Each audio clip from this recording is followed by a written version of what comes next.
Hi, real estate moguls. JP Moses here, back with Dan Nichols from tdannichols.com. We have had a number of riveting conversations along the topic of getting unstuck. If you have ever felt stuck, if you feel stuck now and somehow held back from your true potential and pressing forward in your business or your life or whatever, then there's a number of things that could be holding you back.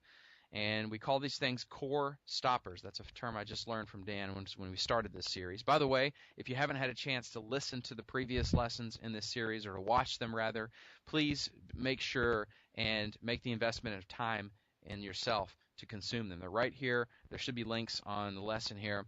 So let's jump into this one, Dan. We are going to talk about the imposter syndrome.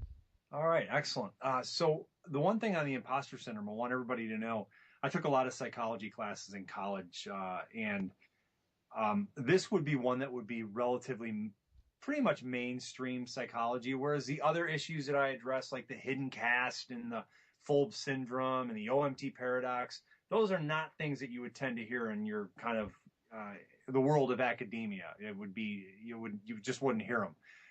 Because I kind of came up with them on my own. So the imposter syndrome, however, is different. It's one that's a known thing. And what that basically is, the imposter syndrome, is that we don't believe we are, so we don't think we can. And I will tell you that I remember one time feeling it so strongly, and that was I was graduating from the University of Michigan. This was in 1994, and it's not because I was on the 10-year plan, so that might give you some hint. I graduated in '85 from high school, but I remember sitting there and graduating after 10 years of off and on college, and I mean I would have swore to you somebody was going to come up and say, "Mr. Nichols, you didn't graduate. You're not going to get your degree today." I mean, I was waiting for somebody to do it because I kept thinking, I can't believe I'm getting away with this. I'm not really, and that is because of this.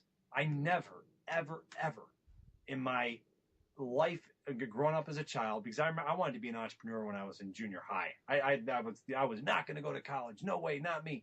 And I never saw myself as somebody, A, smart enough to do that, or B, even somebody interested in it.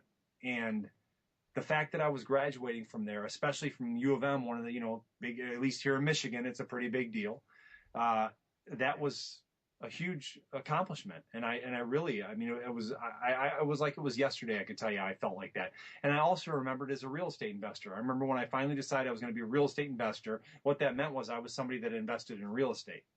Now that's sort of like, well, of course it is, you dork. Yeah, but what that is somebody, I'm repeating this on purpose. What that is somebody that's investing in real estate. Now, if you ask your typical real estate investor how they feel or felt when they first started investing in real estate, when somebody say, "What are you doing?" Say, "I'm a real estate investor." Did you really own it? Didn't you feel funny when people asked you that question? Like you were telling a lie? So here's the deal. What that means is that the impact on our psyche, the impact that has on us is pretty huge. Because if we don't believe it, what are we doing to sabotage it? What's the deeper stuff back there that's actually sabotaging us because we don't even believe it? So we do things to sabotage it. Another example is that I believe in the physical and the metaphysical. I believe in quantum mechanics. I believe that we are energy. I do believe that.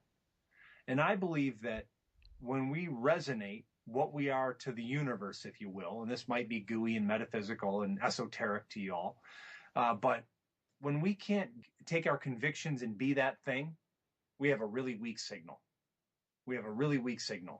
And we don't broadcast what we are if we don't think it ourselves. We got to tune the dial in ourselves in order to let the people know what station we're on. And that's the world. And I believe that's that kind of law of attraction stuff, that's exactly how it works. It works on energy. I mean, we are all energy. At the very least, we certainly are all our molecules and atoms and, different forces and opposing energies and all that. And I believe that when you can resonate what you are, when you can believe it, when you can be convicted at it, then it makes your life a whole lot easier to succeed at your